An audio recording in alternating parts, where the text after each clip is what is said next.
Thank you for being a valued supporter of the 10X podcast group. Your dedication means the world to us. Today, we bring you a gripping tale titled The Mistress's Revenge. Your continued support and subscription fuel our passion for storytelling, and we deeply appreciate every moment you spend with us. So, without further ado, let's dive into today's compelling narrative. The Mistress's Revenge, Chapter 1, The Catalyst. The scent of betrayal lingered longer than any perfume.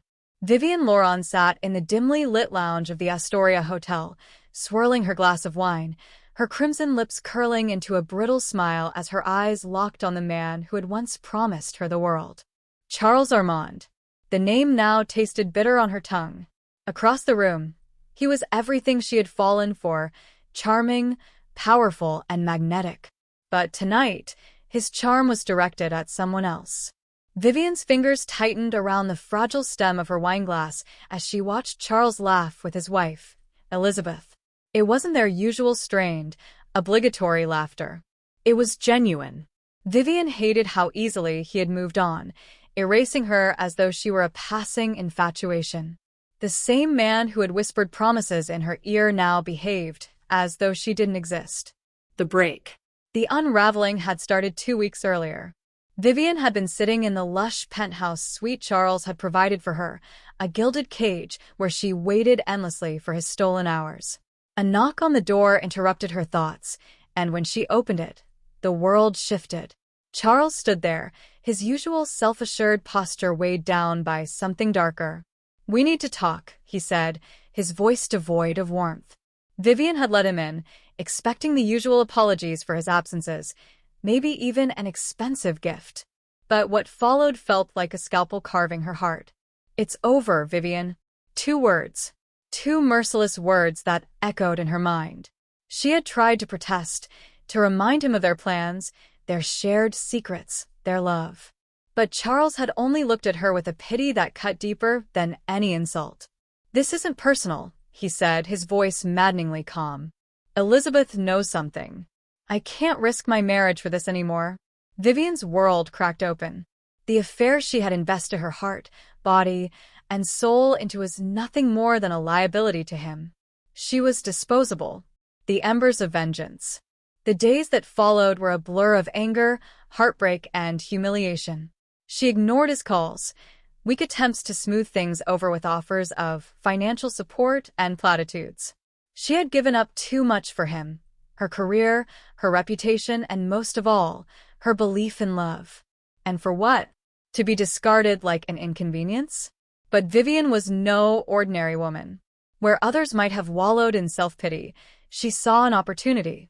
If Charles thought he could simply walk away, he was mistaken. Her plan began to form in the darkest hours of the night, each piece falling into place like a perfect puzzle. She wouldn't just make him pay, she would make him suffer. And the perfect way to hurt Charles wasn't through money or public scandal. It was through his wife. The first move. Vivian started her research. Elizabeth Armand, the picture-perfect socialite, was far from untouchable. Behind her glossy photos and charity events was a woman riddled with insecurities. Years of being a trophy wife had taken their toll. Vivian knew that Charles's infidelities had left scars, even if Elizabeth pretended otherwise. The foundation of their marriage was already cracked. Vivian merely needed to pry it apart. Her first move was subtle. She attended one of Elizabeth's charity galas, blending into the crowd as an anonymous donor. It wasn't difficult to strike up a conversation with Elizabeth. Vivian had a talent for reading people, for saying exactly what they needed to hear. "You're so inspiring," Vivian said, her tone warm and genuine. "I've always admired women like you, who can juggle so much." Elizabeth, and used to such direct praise, had smiled shyly. "Oh, it's not as glamorous as it looks," she replied, her polished exterior softening. The seed was planted. Over the following weeks, Vivian carefully orchestrated chance encounters, each time deepening their connection.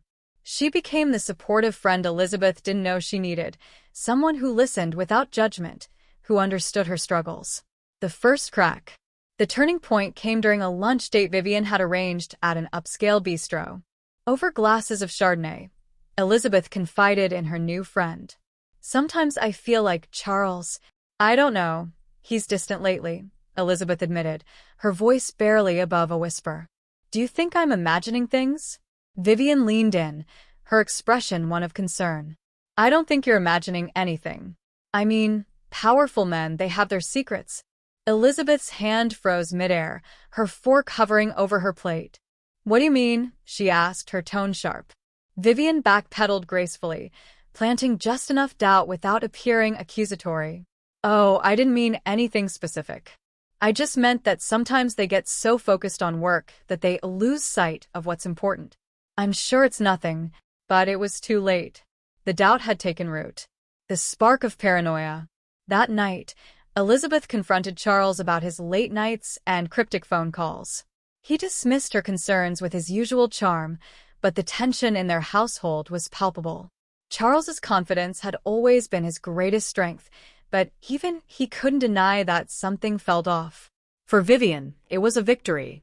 Watching the cracks in their marriage widen filled her with a sense of power she hadn't felt in weeks. But this was only the beginning. She wasn't here to wound him. She was here to destroy him. The Mistress's Revenge. Chapter 2. The First Move. Trust, once fractured, is a weapon waiting to be wielded. Elizabeth Armand sat in the glow of her grand dining room, the flicker of the chandelier overhead casting long shadows on the room's marble surfaces. Across from her, Charles read through a stack of documents, his mind seemingly miles away. The silence between them was heavy, punctuated only by the occasional clink of silverware. Elizabeth's thoughts, however, were anything but silent. Vivian's words from their lunch echoed in her mind. Powerful men, they have their secrets. The statement had been vague, almost innocuous, but it had stirred something deep within her, a suspicion she had buried for years. Vivian's chessboard. While Elizabeth grappled with her doubts, Vivian was already moving her next piece. She knew that her plan would require more than subtle manipulations. It would need tangible evidence to fuel Elizabeth's paranoia. Vivian reached out to a contact from her past, a man named Damien Wolfe, who specialized in information retrieval. Damien was a hacker with a reputation for digging up dirt on anyone for the right price. I need you to find everything you can on Charles Armand, Vivian said, her tone calm but resolute. Damien raised an eyebrow. Exposing a guy like him won't be cheap. Money isn't an issue, Vivian replied, sliding a check across the table. I want his emails, his bank records, his travel history, anything that looks remotely suspicious. And I need it fast. Damien smirked. Consider it done. Planting the seeds. 2 days later, Vivian met Elizabeth for coffee. The meeting had been carefully orchestrated to take place at a cafe frequented by gossiping socialites, ensuring that their growing friendship was seen by the right people. Elizabeth looked more anxious than usual, her fingers trembling slightly as she stirred her latte. Vivian noticed immediately. Are you okay? Vivian asked, her voice laced with concern. Elizabeth hesitated, then sighed. I've just been... I don't know. Maybe I'm overthinking things, but Charles has been acting so distant lately. And with everything going on at work, it's like he's barely here anymore. Vivian placed a comforting hand on Elizabeth's. You're not overthinking it. You're trusting your instincts. Sometimes, when people act distant, it's because they're hiding something. Elizabeth's eyes widened slightly. You really think so? I don't want to alarm you, Vivian said, her tone measured. But if I were in your position, I'd want to know the truth. Vivian reached into her bag and pulled out a folded piece of paper. This might sound crazy, but I know someone who can help. A private investigator. He's discreet and very good at what he does. Elizabeth stared at the paper, her expression a mix of reluctance and curiosity. I don't know if I could go that far. Vivian smiled gently. Just think about it. Sometimes peace of mind is worth everything. The shadow investigator. That evening, Elizabeth sat alone in her study, the private investigator's name and number sitting on the desk in front of her. Her mind raced with conflicting emotions. Part of her wanted to dismiss the idea as absurd. After all, what kind of wife hires someone to spy on her husband? But another part of her, the part wounded by years of Charles's neglect, couldn't let it go. Finally, she picked up the phone and dialed. "Hello," a deep voice answered. "Hi, my name is Elizabeth Armand. I was given your number by a friend. I think I might need your services." "Of course, Mrs. Armand," the voice said smoothly. "What exactly are you looking for?" Elizabeth hesitated, then took a deep breath. "I need to know if my husband is hiding something from me." The unveiling. Meanwhile, Vivian's plan continued to unfold.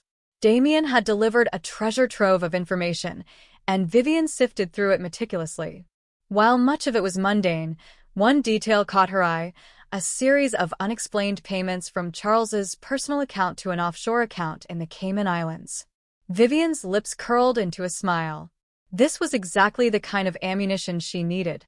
She printed out copies of the bank statements and placed them in an unmarked envelope, ready to pass them on to the private investigator Elizabeth had hired. The first crack widens. A week later, Elizabeth received the investigator's preliminary report. Her hands trembled as she flipped through the pages. The report detailed Charles's frequent late-night meetings, vague explanations for business trips, and the suspicious offshore account. While none of it was conclusive, it was enough to feed her growing paranoia. That night, Elizabeth confronted Charles. "What's this?" she demanded, slamming the report down on the kitchen counter. Charles glanced at the papers, his brow furrowing. "What the hell is this, Elizabeth?" "I should be asking you that," she snapped. "Why are you transferring money to an offshore account? And don't you dare tell me it's for business." Charles's jaw tightened. "You hired a private investigator? Are you out of your mind?" "Don't you dare turn this around on me," Elizabeth shot back. "I'm not the one sneaking around and lying." Charles took a step back, his expression shifting from anger to disbelief. "I don't have to explain myself to you," he said coldly. "If you don't trust me, that's your problem." Elizabeth felt a pang of regret, but quickly buried it beneath her anger. "If you won't explain yourself, I'll find someone who will." Vivian's triumph. As Elizabeth's confrontation with Charles escalated, Vivian celebrated her success from afar. Every piece of her plan was falling into place, and the cracks in their marriage were widening faster than she had anticipated. But even as she basked in her triumph, Vivian knew this was only the beginning. The game was far from over, and she had many more moves to make. The Mistress's Revenge. Chapter 3. Seeds of Doubt. Doubt is a slow poison, but in the right hands, it can be a weapon sharper than any blade. Elizabeth Armand paced the length of her sunlit sitting room, the private investigator's report crumpled in her hand. The golden glow streaming through the windows did little to calm the storm inside her. Her confrontation with Charles the night before had ended in icy silence, leaving her more uncertain than ever. She told herself she needed more proof, but in truth, she was already spiraling down the path Vivian had carefully paved. Vivian watched from afar, content with the unraveling she'd set in motion. But she knew the time had come to tighten her grip and plant the seeds of doubt more deeply. A fragile bond. The next time Vivian met Elizabeth, the wealthy socialite was visibly shaken. Her perfectly styled hair seemed hastily tied back, and her makeup couldn't entirely mask the dark circles under her eyes. Elizabeth had always presented herself as the epitome of grace and composure, but now, cracks in that facade were beginning to show. "I don't know what to believe anymore," Elizabeth confessed over tea, her voice barely above a whisper. "Charles denies everything, but the investigator found too many inconsistencies. I feel like I'm going crazy." Vivian leaned forward, her expression a mix of concern and subtle triumph. "You're not crazy, Elizabeth. Men like Charles, they're experts at gaslighting. They make you question your own reality." Elizabeth blinked, her lips trembling. "Do you really think he could be capable of something so terrible?" Vivian hesitated, allowing the question to hang in the air. Then, with calculated softness, she said, "Sometimes, the people we trust the most are the ones who betray us in ways we never imagined." The words struck Elizabeth like a blow, her eyes filling with tears. Vivian reached out and took her hand, the gesture both comforting and strategic. "You're strong," Vivian said. "You deserve to know the truth, no matter how painful it might be." The letter. That evening, Vivian slipped an envelope under Elizabeth's front door. Inside was a carefully crafted letter, written on anonymous stationery, along with a photograph. The letter read, "Mrs. Armand, you don't know me, but I feel compelled to warn you. Your husband is not the man you think he is. I've seen him meeting with someone who is not you. Be careful and trust your instincts. A friend." The photograph was blurry, as though taken in haste, but it clearly showed Charles sitting in a dimly lit restaurant across from a woman.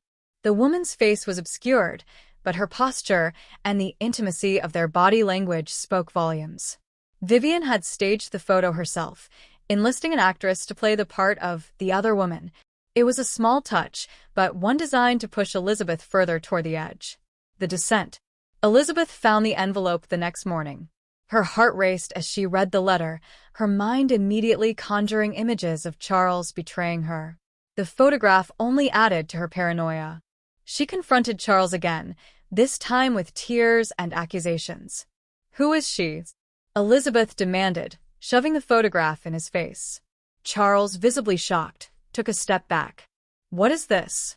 Where did you get this?" "Don't act like you don't know." Elizabeth's voice cracked with emotion. "You've been lying to me for months. Just admit it."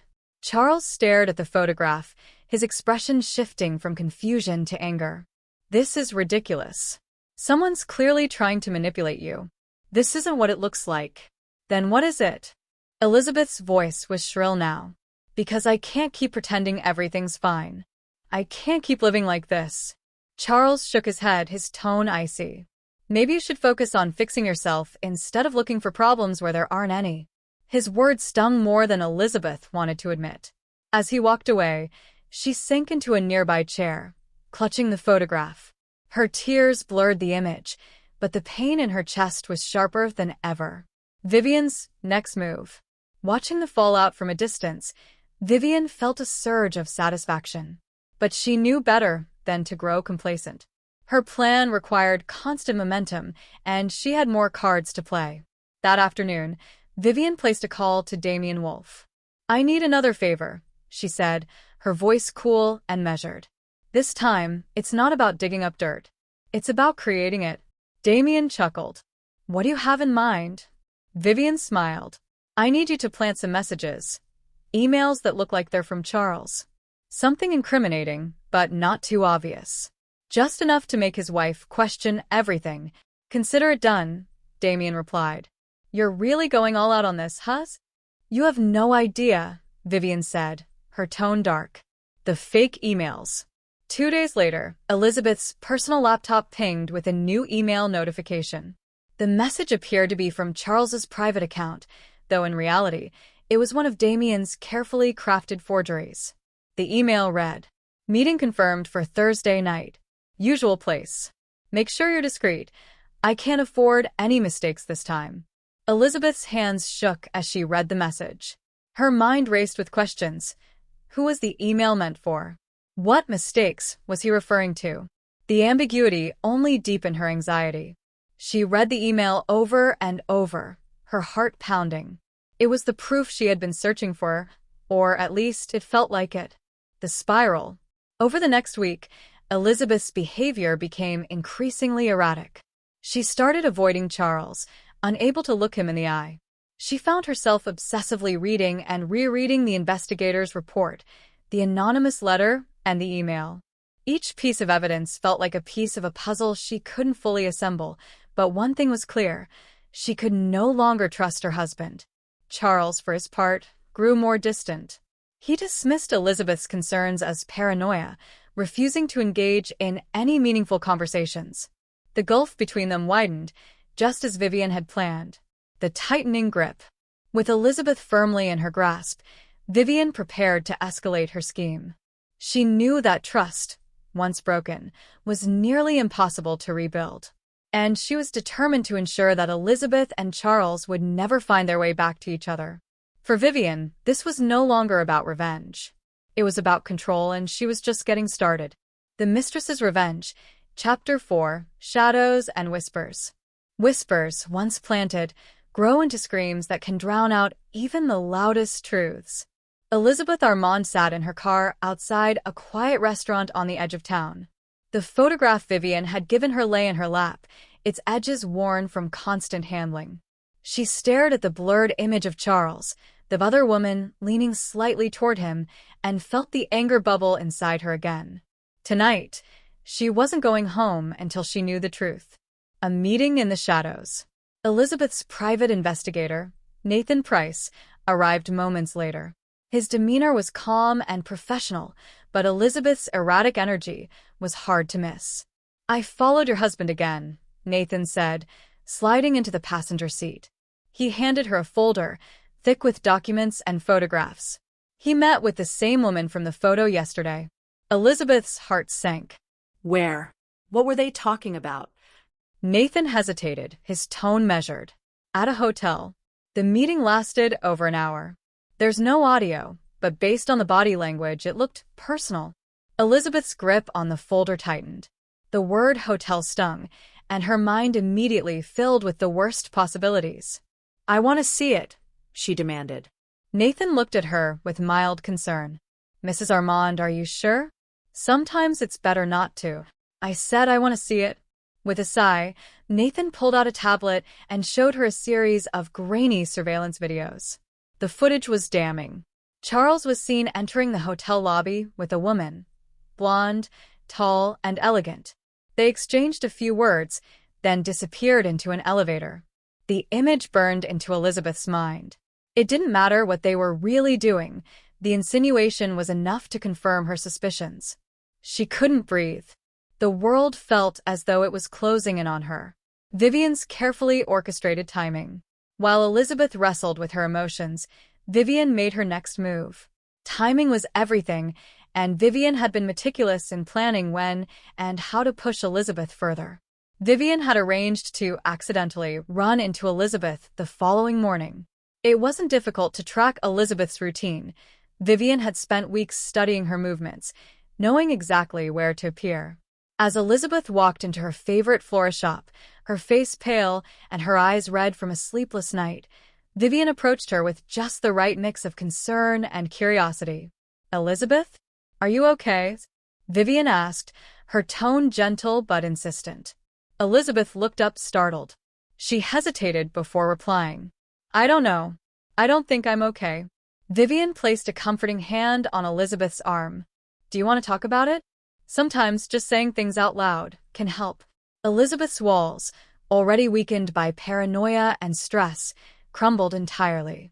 She spilled everything: the investigator, the photos, the videos, and her fears about Charles. Vivian listened attentively, nodding in all the right places. When Elizabeth finished, Vivian's voice was soft, almost conspiratorial. "I don't mean to overstep, but do you think it's possible he's trying to push you aside? To replace you?"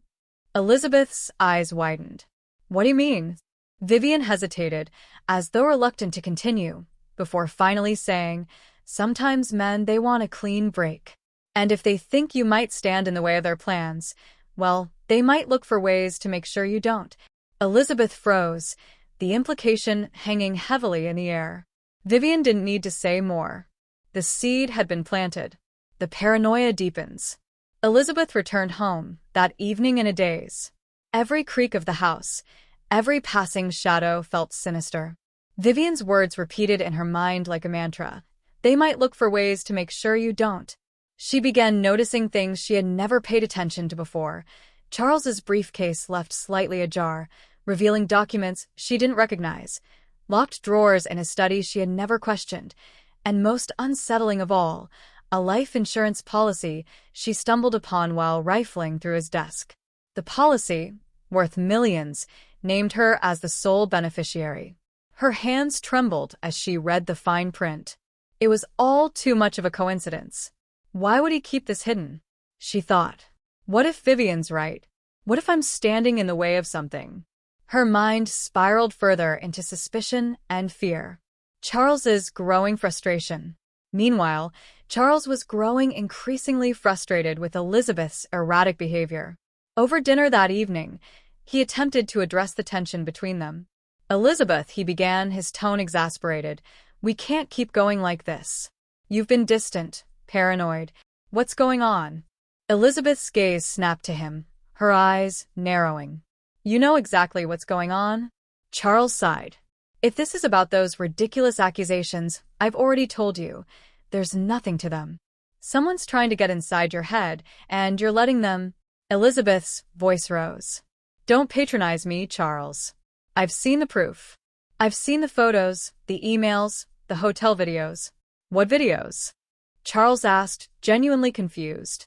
Elizabeth threw down the private investigator's report, her anger boiling over. "This? You think I wouldn't find out? Do you take me for a fool?"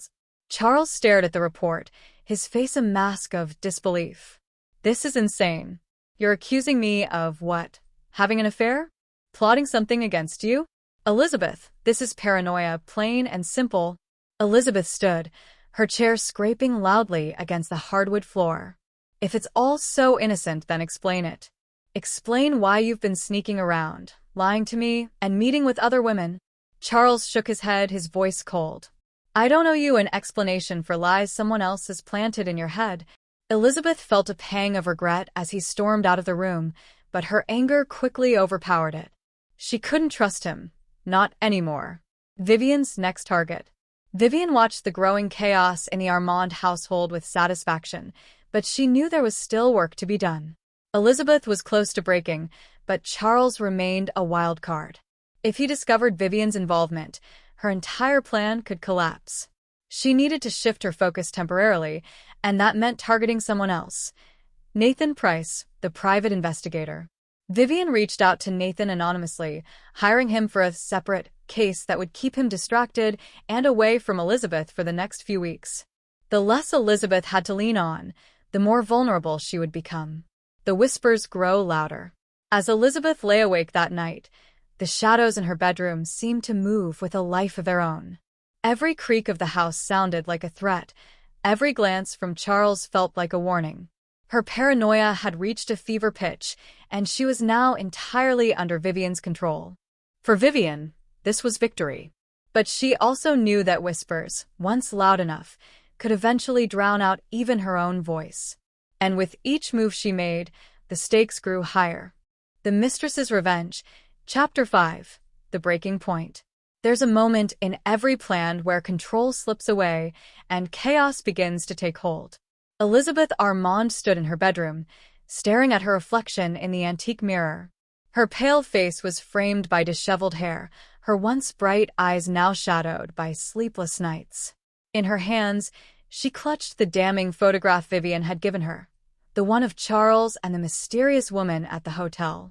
The air in the room felt heavy, oppressive, as though it were conspiring to close in on her.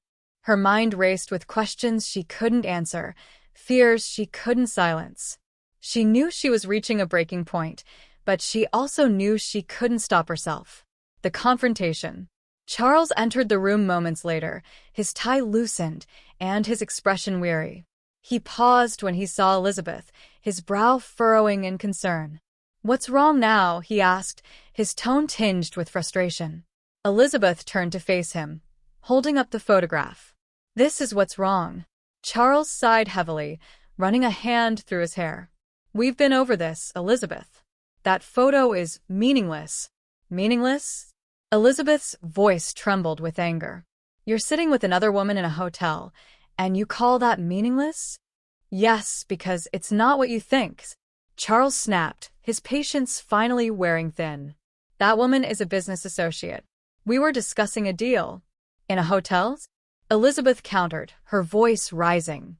"What kind of business associate meets in a hotel?" Charles stepped closer, his voice low and controlled. "The kind who values privacy, because the deal involves millions of dollars." "I've told you this before, Elizabeth, but you're too caught up in your own delusions to listen." Elizabeth's grip on the photograph tightened, her knuckles whitening. "Don't you dare gaslight me. I've seen the emails, Charles. The late-night meetings, the offshore accounts. Do you think I'm stupid?" Charles's jaw clenched, his eyes narrowing. "I think you're letting someone manipulate you, and it's tearing us apart." Vivian's shadow. Across town, Vivian sipped a glass of wine in her meticulously decorated apartment. Her phone sat on the table before her, the screen glowing with a text message from her private investigator contact. Nathan Price, Elizabeth's asking for more details. She's spiraling. What do you want me to do? Vivian smirked, typing a reply. Give her what she wants. Feed her doubts. She leaned back in her chair, satisfaction radiating through her. Elizabeth was unraveling beautifully, and Charles's growing frustration only made it easier for her to widen the cracks between them. But Vivian knew she couldn't stop now. Elizabeth's paranoia needed one final push, a revelation so devastating that it would leave her completely unmoored. A fatal discovery. The next day, Elizabeth decided to search Charles's private study, a space he had always kept off limits. Armed with the investigator's findings and her growing suspicions, she waited until Charles left for work before unlocking the door with a key she had stolen from his desk. The study was immaculate, its bookshelves lined with leather-bound volumes and its mahogany desk polished to a gleam. But Elizabeth's eyes were drawn to a drawer partially hidden behind the desk. It was locked, but after a few minutes of searching, she found the key tucked inside a decorative box on the shelf. Her hands trembled as she opened the drawer, revealing a small stack of documents. The first thing she noticed was a manila folder marked Estate Planning. Inside were detailed notes about their assets, investments, and, most disturbingly, her life insurance policy. Elizabeth's breath caught as she read the annotations in Charles's handwriting. Beside her policy, he had scribbled a note, necessary for transition. Transition, she whispered to herself, her voice shaking. What transition? Her pulse quickened as she flipped through the rest of the documents, each one more damning than the last. The notes outlined steps to liquidate their joint assets and consolidate funds into an offshore account. There was even a tentative timeline labeled post-July, which coincided with their upcoming anniversary trip, a trip Charles had insisted they take despite her hesitations. Elizabeth's mind raced. He's planning something. He's waiting until July. Vivian's words echoed in her ears. Sometimes they want a clean break. And if they think you might stand in the way, the call for help. Panic-stricken, Elizabeth called Vivian. Her hands shook as she held the phone, pacing the length of her bedroom. Vivian, she said, her voice cracking. You were right. I found the proof. He's planning something. I don't know what to do. Vivian, lounging on her couch, allowed a calculated pause before responding. Elizabeth, listen to me. You're not safe. If Charles is planning something as serious as this, you need to act before it's too late. What do you mean? Elizabeth asked, her voice tinged with desperation. You need to protect yourself, Vivian replied. Gather as much evidence as you can and take it to someone who can help, a lawyer, the police, anyone who can intervene. Elizabeth nodded, though she knew Vivian couldn't see her. You're right. I can't let him get away with this. But even as Elizabeth hung up the phone, Vivian's smile widened. The trap was set. All that remained was to watch Elizabeth fall deeper into her web. Charles's own investigation. Unbeknownst to Elizabeth, Charles had begun his own investigation. He had hired his trusted lawyer, Jonathan Hargrove, to look into the strange developments in his life. Elizabeth's erratic behavior, the anonymous letters, and the private investigator she had hired. She's being manipulated, Charles told Jonathan during a private meeting. Someone's feeding her lies, and I need to know who. Jonathan nodded, his expression grave. Leave it to me. I'll find out who's behind this. Charles's frustration was palpable.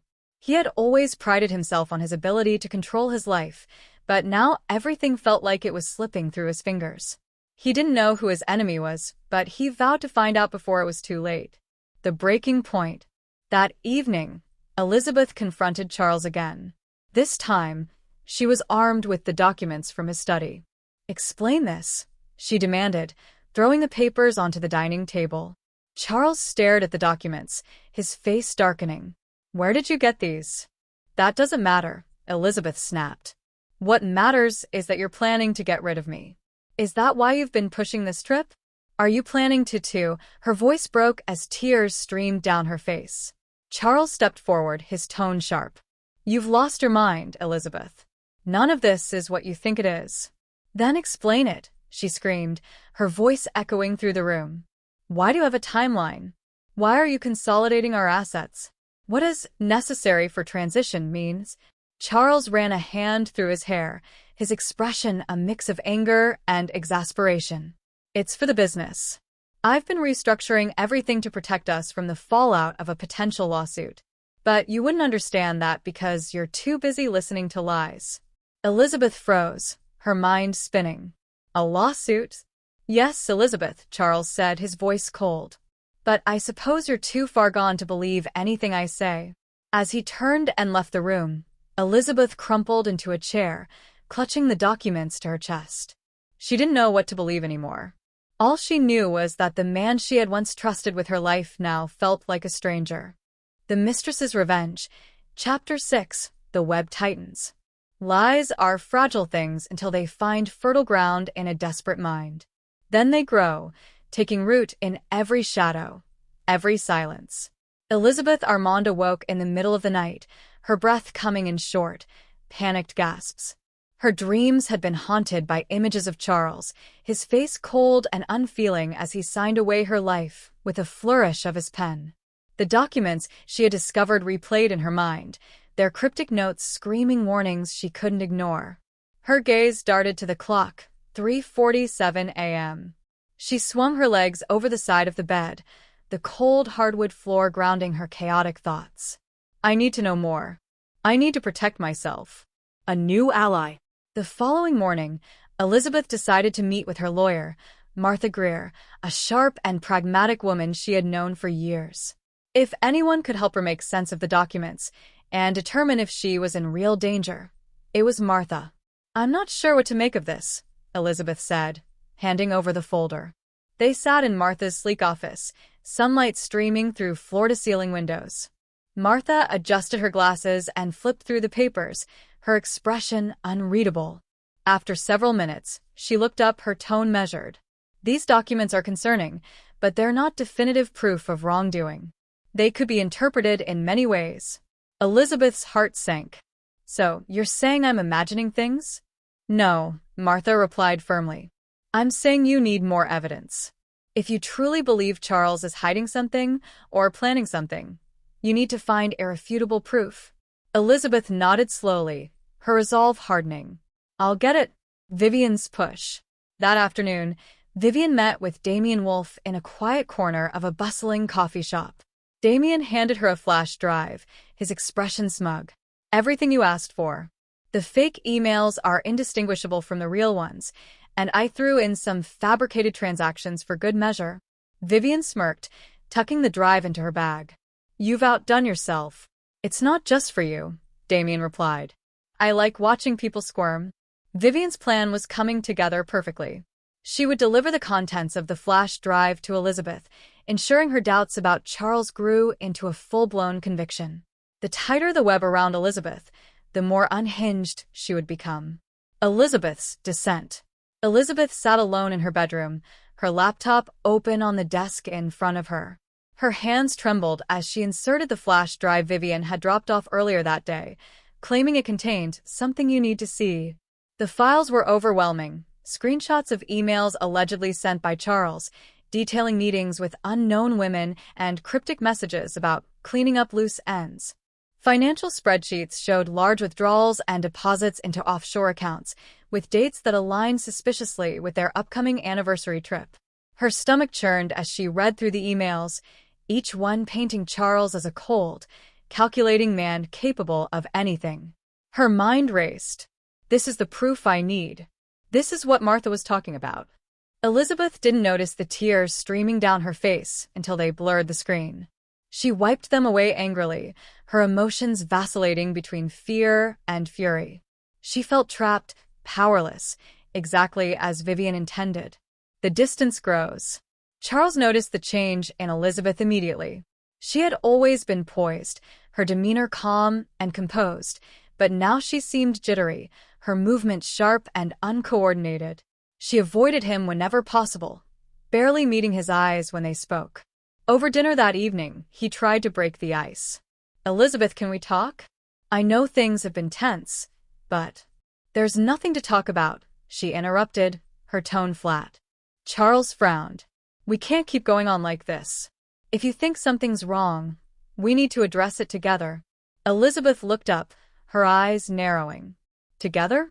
You've been lying to me for months. How can I believe anything you say? Charles's frustration bubbled to the surface. I'm not lying to you, Elizabeth. Someone is feeding you lies, and you're falling for it. Her laughter was bitter. Of course. It's always someone else's fault, isn't it? Charles slammed his fork down on the table, the sound echoing through the room. This isn't you, Elizabeth. I don't know what's happened, but I'm not going to stand by and let you destroy us over baseless accusations. Baseless? She shot back. I've seen the proof, Charles. I've seen the emails, the money transfers, the photos. Do you think I'm making this up? Charles's face darkened. I don't know what you've seen, but I do know one thing. You're being manipulated. And until you realize that, there's nothing more I can say. He rose from the table and left the room, leaving Elizabeth to stew in her anger and confusion. The trap tightens. Vivian watched the unfolding chaos from afar, her satisfaction growing with each passing day. She knew that Elizabeth was on the verge of a breakdown, and Charles was too consumed by his own frustration to see the trap closing in around him. But Vivian wasn't finished yet. She had one final move to make, one that would push Elizabeth over the edge and ensure that Charles couldn't recover. The anonymous tip. The next morning, Elizabeth received a call from an unknown number. She hesitated before answering, her voice cautious. Hello, Mrs. Armand. The voice on the other end was low and serious. I'm calling because I have information about your husband. Elizabeth's breath caught. Who is this? That doesn't matter, the voice replied.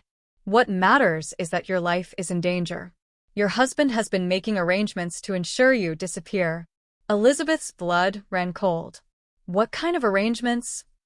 There's a man, someone he's hired. If you want proof, check the hotel receipts for the Grand Arcadia. Look for the name Matthew Carter. The line went dead, leaving Elizabeth clutching the phone, her heart pounding. She didn't know whether to believe the call, but she couldn't ignore it either. The web tightens. That night, Elizabeth searched through Charles's files once again, her desperation driving her to uncover the truth. When she found the hotel receipts mentioned in the call, her heart sank. The name Matthew Carter was listed, confirming her worst fears. Elizabeth sat back in her chair, her mind racing. The evidence was undeniable. Charles was planning something, and if she didn't act soon, it might be too late. Her paranoia now fully entrenched, Elizabeth made a decision. She would confront Charles one final time. But this time, she would be ready for whatever came next. The Mistress's Revenge, Chapter 7, Revelations and Deceptions. When truths and lies intertwine, even the most steadfast heart can falter. Elizabeth Armand sat in the darkness of her bedroom, her mind spiraling as her fingers traced the edges of the hotel receipts. The name Matthew Carter burned into her memory, its significance growing with every frantic thought. She didn't know who to trust anymore, not the private investigator, not the anonymous caller, and certainly not Charles. But one thing was clear, the time for subtlety had passed. She needed answers, and she was prepared to confront Charles no matter the cost. The confrontation. Charles came home late that night, his tie loosened and his expression tired. He barely had time to set his briefcase down before Elizabeth appeared in the doorway of the study, clutching the receipts like a lifeline. "We need to talk," she said, her voice cold and unwavering. Charles turned to face her, his brow furrowing. "Elizabeth, I'm not doing this again. I've had enough of these baseless accusations." "These," she said sharply, holding up the receipts, "aren't baseless." Charles froze, his gaze flickering to the papers in her hand. "What are those?" "Hotel receipts," she replied. "For the Grand Arcadia, with the name Matthew Carter on them." "Who is he, Charles? And why is his name connected to you?" Charles's jaw tightened, and for a moment, Elizabeth thought she saw a flicker of fear in his eyes. But then he sighed and shook his head. "You're unbelievable, Elizabeth. That's for a business deal, a consultant I've been working with. Don't lie to me." Elizabeth's voice rose, her anger boiling over. "You've been lying to me for months, and I'm done pretending everything is fine. Tell me the truth, or so help me, You'll what? Charles interrupted, his voice sharp. You'll accuse me of something else? You'll drag my name through the mud even more? What is it you want from me, Elizabeth? I want the truth, she screamed, her tears finally spilling over. I want to know what's happening, why you've been meeting with strange women, why there are offshore accounts, why there's a life insurance policy with notes about transition. I want to know why someone called me and told me you're planning to make me disappear. Charles stared at her, his face a mask of shock and disbelief. Someone called you? Yes, Elizabeth spat. And they knew about the hotel receipts. They knew everything, Charles. How do you explain that? A shocking claim. Charles's expression darkened, his frustration giving way to something colder. Elizabeth, listen to me. Someone is trying to manipulate you, and they're doing a damn good job. I don't know who it is, but I can promise you this. I'm not the enemy here. How can I believe that? Elizabeth whispered, her voice breaking. Everything points to you. Because it's all fake, Charles said, his tone firm. The receipts, the emails, the photos, someone is orchestrating this. And I think I know who. Elizabeth frowned, her mind racing. What do you mean? Charles hesitated, then stepped closer to her, his voice dropping to a near whisper. I think it's Vivian. The name hit Elizabeth like a slap. Vivian? The woman who's been helping me? Yes, Charles said, his gaze unwavering. She's not helping you, Elizabeth. She's manipulating you. I don't know why, but she's the one behind all of this. Elizabeth's world tilted. Vivian had been her confidant, her ally. Could it really be true? Or was this just another one of Charles's lies? Vivian's ploy. Across town, Vivian sat in her apartment, sipping champagne as she reviewed the latest messages Damien had sent her.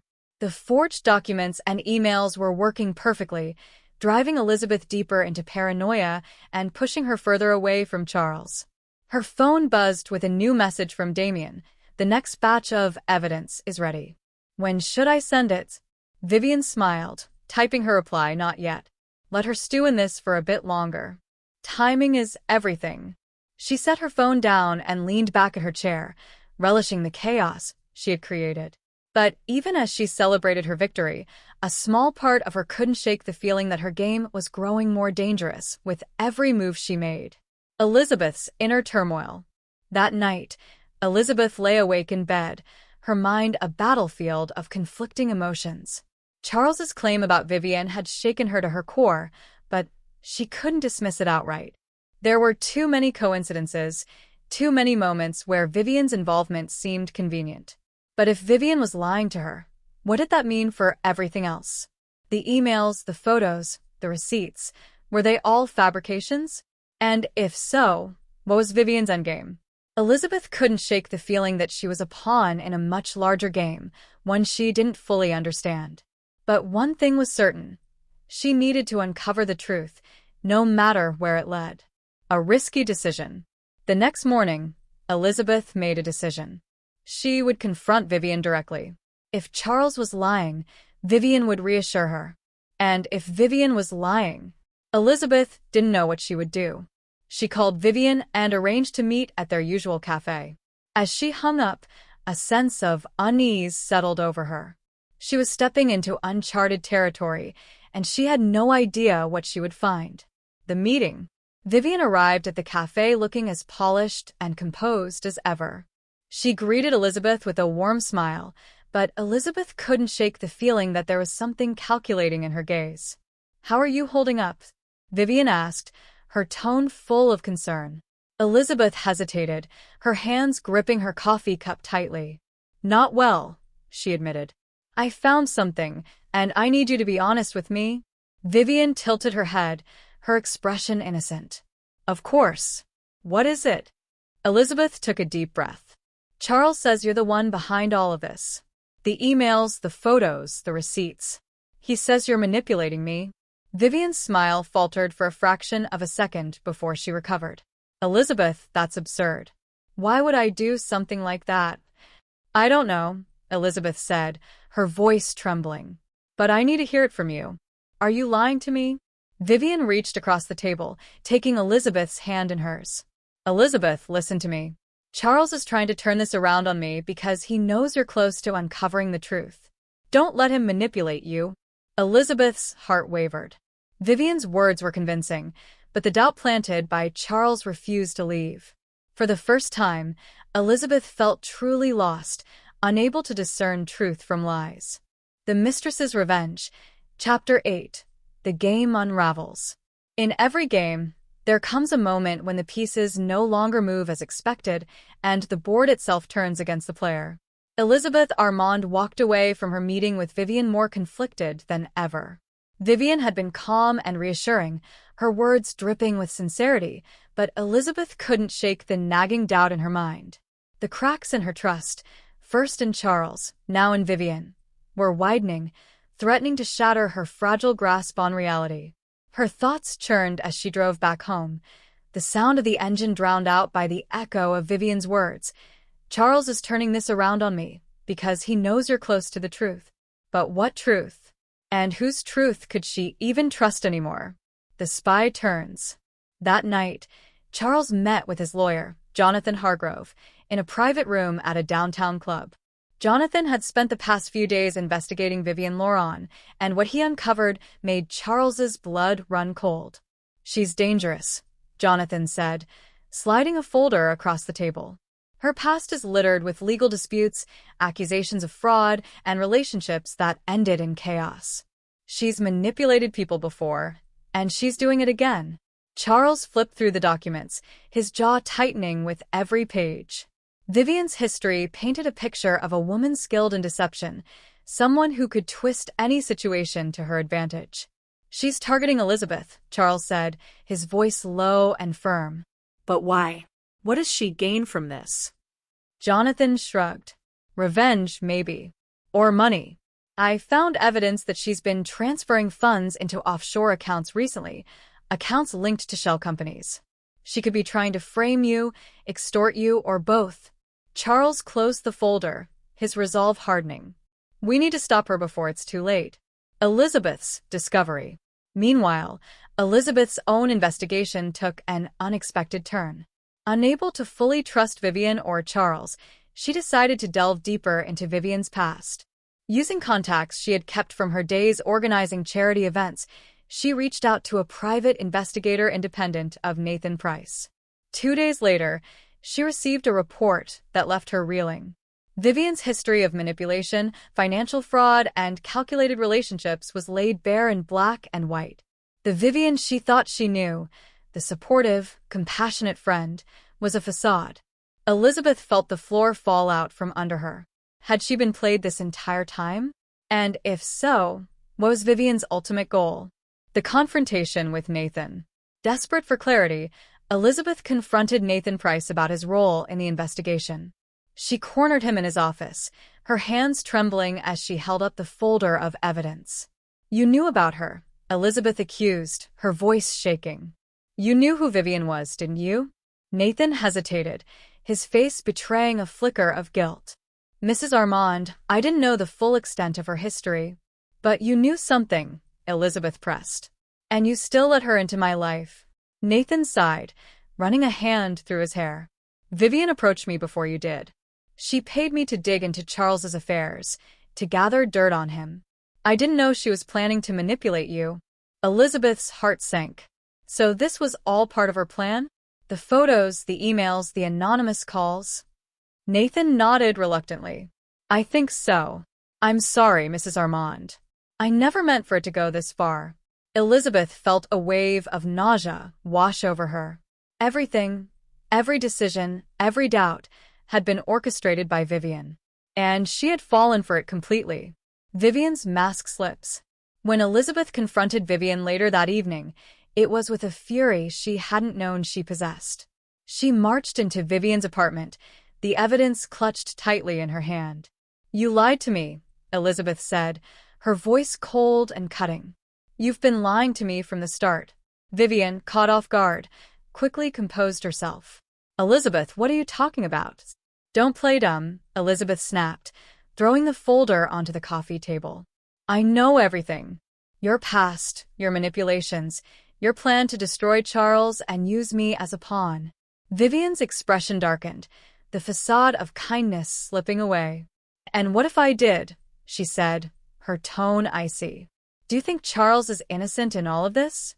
He used me, discarded me like I was nothing, just like he's done to you." Elizabeth's hands clenched into fists. "That doesn't justify what you've done. You made me doubt everything, my marriage, my sanity. You used me." Vivian stepped closer, her voice low and venomous. "And you let me. You were so desperate for someone to blame, so eager to believe the worst about Charles, that you never questioned my intentions. You're just as complicit as I am." Elizabeth recoiled, the weight of Vivian's words hitting her like a physical blow. For a moment, she couldn't speak, her mind reeling with the realization of how deeply she had been manipulated. The tables turned. Elizabeth left Vivian's apartment in a daze, her anger giving way to determination. If Vivian had orchestrated this entire nightmare, then it was time to take control. She wouldn't be a victim any longer. Her first step was to return to Charles, to lay everything out on the table and confront the truth together. She wasn't sure if their marriage could survive, but she knew they had to face Vivian as a united front. When Elizabeth arrived home, she found Charles waiting for her in the study. He looked up as she entered, his expression wary but hopeful. "We need to talk," Elizabeth said, her voice steady. "I know who's behind this. And I think you're right. It's Vivian." Charles nodded slowly. "Then we need to work together to stop her." Vivian's next move. Unbeknownst to Elizabeth and Charles, Vivian was already preparing her next move. She had underestimated Elizabeth's resourcefulness, but she wasn't finished yet. There were still cards to play, still secrets to reveal. As she poured herself a glass of wine, Vivian stared at her phone, her mind racing. She had spent years perfecting the art of manipulation, and she wasn't about to let one misstep unravel her plans. "This isn't over," she whispered to herself, a wicked smile curling on her lips. "Not by a long shot." The Mistress's Revenge, Chapter 9, Chaos and Confrontation. A game built on lies cannot end without chaos, and every player must eventually show their hand. Elizabeth and Charles sat across from each other in the study, the tension between them palpable. For the first time in months, they were united by a common goal: stopping Vivian Laurent. The pieces of her scheme had become clear, but her endgame remained a mystery. Both knew that Vivian wouldn't back down easily. She had come too far to fold now.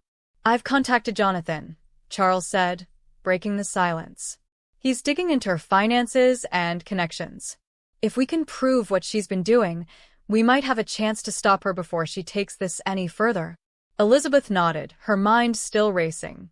"I'll reach out to Martha.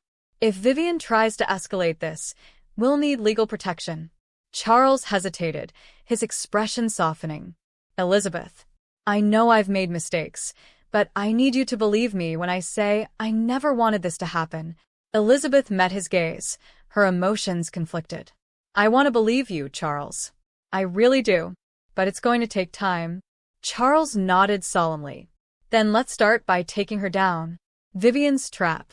Meanwhile, Vivian was putting the finishing touches on her own plan. She knew Elizabeth was beginning to unravel her lies, but she wasn't worried. If anything, she welcomed the challenge. Vivian thrived in chaos, and she had one final move to make, one that would ensure her revenge was complete. She contacted Damien Wolfe, her trusted ally in deception. "I need you to release the files," she said, her voice steady. "All of them." Damien sounded hesitant.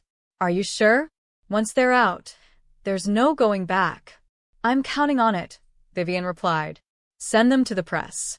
Leak them anonymously. Let the world see Charles for the monster he really is." Damien sighed but agreed. Within hours, damning documents began circulating online: emails, photographs, financial records. While some of the evidence was real, most of it had been fabricated by Vivian and Damien to paint Charles as corrupt and unfaithful. The fallout was immediate. The next morning, Charles and Elizabeth woke to a media firestorm. News outlets were flooded with reports of Charles's alleged misconduct, complete with fabricated evidence that painted him as a deceitful businessman and unfaithful husband. Charles's phone rang incessantly with calls from his legal team, his business associates, and reporters hungry for a statement. "This is a disaster," he muttered, pacing the length of the study. "She's destroying everything." Elizabeth sat on the couch, her face pale as she read through the articles. "This isn't just about you, Charles. She's trying to ruin both of us." Charles stopped pacing and looked at her. "Then we need to fight back." Confronting Vivian. That evening, Charles and Elizabeth decided to confront Vivian directly. They arrived at her apartment unannounced, their determination outweighing their caution. When Vivian opened the door, she greeted them with a knowing smile. "Well, this is unexpected," she said, stepping aside to let them in. "To what do I owe the pleasure?" "You know exactly why we're here," Charles said, his tone sharp. "We know what you've done, Vivian. And it ends now."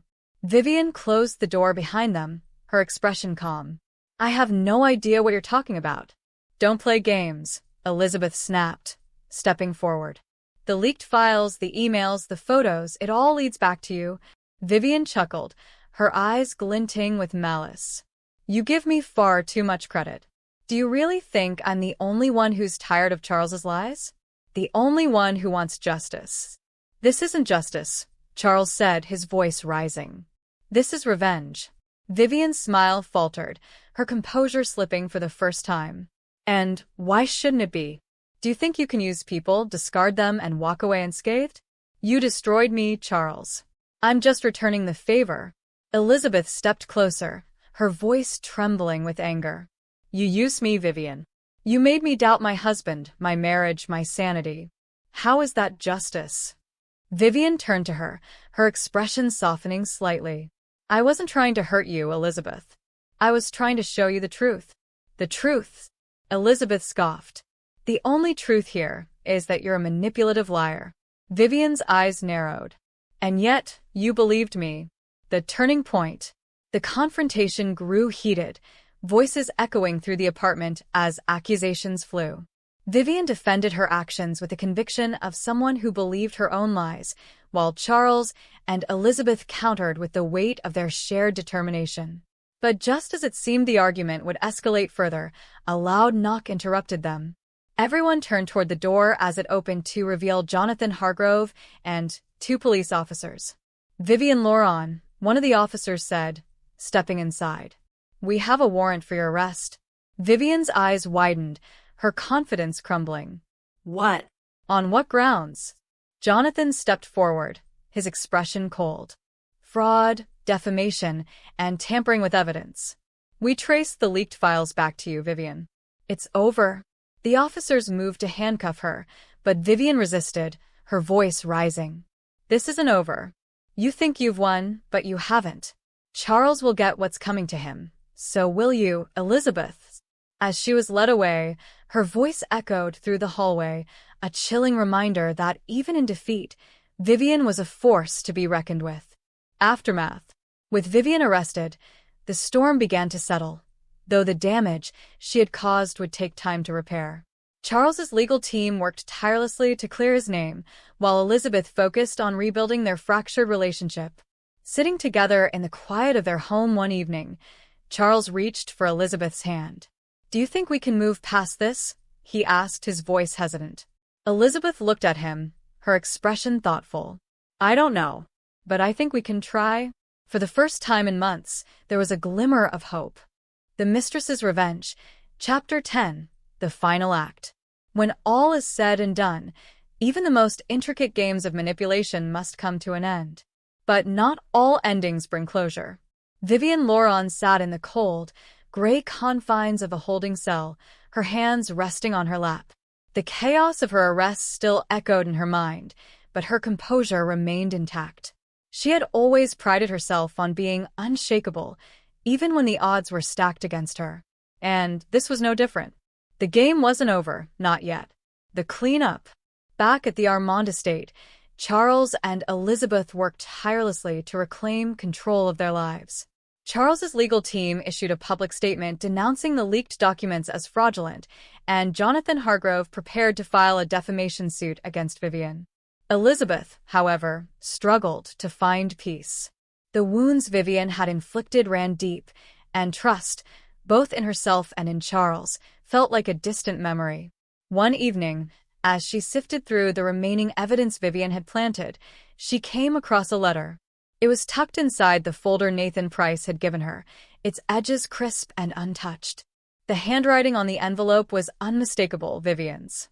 Against her better judgment, Elizabeth opened it. Elizabeth, if you're reading this, it means my plan didn't unfold as intended. But don't think for a moment that I've lost. People like Charles always pay for their sins eventually. You'll see. And when you do, remember that I was the one who opened your eyes. Vivian. Elizabeth's hands trembled as she read the words. The letter was a final taunt, a reminder that Vivian's influence would linger long after she was gone. A fragile reunion. The following week, Charles and Elizabeth attended a press conference where Charles publicly addressed the scandal. His calm demeanor and unwavering denial of the allegations helped restore some of his reputation, but the damage to their personal lives was harder to mend. That night, over dinner, Charles reached out to Elizabeth. I know this has been impossible, he said, his voice quiet. But I need you to know that I'm committed to fixing this. To fixing us. Elizabeth looked at him, her emotions a storm of resentment and hope. I want to believe you, Charles. But I don't know if I can. Charles nodded, accepting her words without argument. Then I'll spend the rest of my life proving it to you. Vivian's Gambit. From behind bars, Vivian played her final card. She arranged for a trusted associate to release a second wave of information, this time targeting not only Charles, but Nathan Price as well. The files claimed Nathan had falsified evidence on behalf of Charles, casting doubt on the integrity of the entire investigation. The media frenzy reignited, and Charles found himself back in the spotlight. But this time he was prepared. Armed with Jonathan's meticulous research, he dismantled Vivian's claims piece by piece. Vivian's fury was palpable as she watched the news from her cell. Her plan to destroy Charles was crumbling, but she refused to admit defeat. Elizabeth's choice. As the dust settled once again, Elizabeth found herself standing at a crossroads. The past months had revealed the fragility of her marriage and the ease with which trust could be shattered. One evening, as she stood on the balcony of their home, Charles joined her, his presence tentative. I won't ask you to forgive me, he said, his voice breaking the silence. But I will ask you to consider a future where we rebuild. Together. Elizabeth turned to face him, her expression unreadable. Rebuilding means tearing down what's broken first, Charles. And I'm not sure we're ready for that. Charles nodded, his gaze steady. Then we'll start with the foundation. For the first time in months, Elizabeth felt a flicker of hope. It was small, but it was there. The endgame. Vivian's arrest marked the end of her reign of chaos, but her actions left a lasting impact.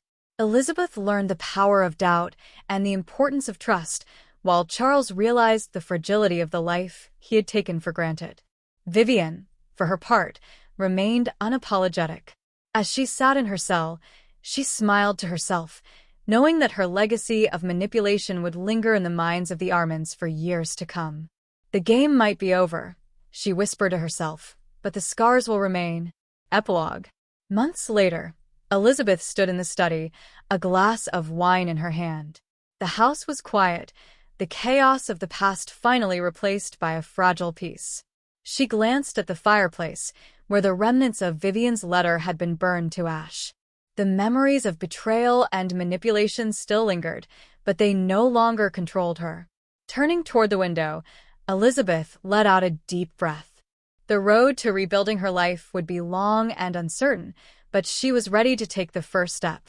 And, for the first time in a long time, she felt free.